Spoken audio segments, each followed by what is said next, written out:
Hello అండి. మన ఇంట్లో పెద్దవాళ్ళలో వినికిడి లోపం అనేది సహజంగా కొంతమందిలో చూస్తుంటాము. అలాగే చిన్న పిల్లల్లో కూడా ఈ సమస్య ఉంటదండి. లైక్ 1, 2 సంవత్సరాల లోపు పిల్లల్లో కూడా ఈ సమస్య చూస్తుంటాం. వాళ్ళకి పుట్టుకతోనే ఈ ప్రాబ్లమ్ ఉంటుంది. ఆహ్, ఈ ప్రాబ్లమ్ ఉన్న వాళ్ళలో సహజంగా హీరింగ్ ఎయిడ్ అనేది సజెస్ట్ చేస్తుంటాము. కొంతమందిలో ఈ హీరింగ్ ఎయిడ్ కూడా వాళ్ళకి పనిచేయదండి. అంటే వాళ్ళకి ఆ సమస్య అనేది అంత తీవ్రంగా ఉంటుంది. ఇలాంటి వాళ్ళకి మాట వినపడదా అంటే ఒక అవకాశం ఉందండి. అదే కాక్లియర్ ఇంప్లాంట్ సర్జరీ. ఈ కాక్లియర్ ఇంప్లాంట్ అనేది రీసెంట్ మెడికల్ అడ్వాన్సెస్‌లో ఈఎన్‌టీ పరంగా ఒక గ్రేట్ ఇన్వెన్షన్ అండి. ముఖ్యంగా ఈ 1, 2 సంవత్సరాల్లో పిల్లలకి ఇది చాలా హెల్ప్‌ఫుల్ అవుతుంది. వాళ్ళకి ఈ కాక్లియర్ ఇంప్లాంట్ అనే ఒక ఎలక్ట్రానిక్ డివైస్ అనేది అమర్చడం ద్వారా వాళ్ళ వినికిడి అనేది అందరిలాగే ఇంప్రూవ్ అవుతుంది.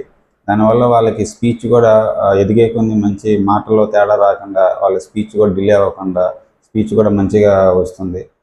అసలు ఈ కాక్లియర్ ఇంప్లాంట్ అంటే ఏంటి? అది ఎలా పనిచేస్తుంది? రెగ్యులర్ హియరింగ్ ఎయిడ్‌కి, కాక్లియర్ ఇంప్లాంట్‌కి తేడా ఏంటి? అనేది సెపరేట్‌గా ఒక వీడియోలో చెప్తానండి.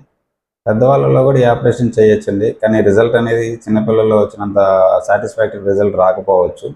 చిన్న పిల్లల్లో కూడా ఈ వినికిడి లోపం ఉన్నప్పుడు parents as early as possible detect చేసుకొని డాక్టర్ దగ్గరికి తీసుకొచ్చి ట్రీట్మెంట్ తీసుకుంటే వాళ్ళకి హీరింగ్ అనేది అంత బాగా ఇంప్రూవ్ అవుతుంది. ఇది కంపారిటివ్‌గా ఈ ఆపరేషన్ అనేది కాస్ట్లీ ఆపరేషన్ అండి. కానీ గవర్నమెంట్ కొంత సపోర్ట్ చేస్తుంది. ఆరోగ్యశ్రీ ద్వారా గానీ, గవర్నమెంట్ రిలీఫ్ ఫండ్స్ ద్వారా గానీ ఈ ఆపరేషన్‌ని సపోర్ట్ చేస్తుంది. సో, టెన్షన్ పడాల్సిన అవసరం ఏం లేదు. ఈ సమస్య ఉన్నప్పుడు మీ దగ్గరలో ఉన్న ఈఎన్‌టీ సర్జన్‌ని కలిస్తే వాళ్ళు గైడ్ చేస్తారు. సో, ఇది చాలా ఇంపార్టెంట్ ఇన్ఫర్మేషన్ అండి. తప్పకుండా షేర్ చేయండి. ఈ అవసరం ఉన్న వాళ్ళకి ఇది హెల్ప్ అవుతుంది. సో, ఈ 2025ని ఈ ఇంపార్టెంట్ ఇన్ఫర్మేషన్‌తో ఇలా ఎండ్ చేద్దాం. రేపు న్యూ ఇయర్‌లో మళ్ళీ కలుద్దాం. Thank you.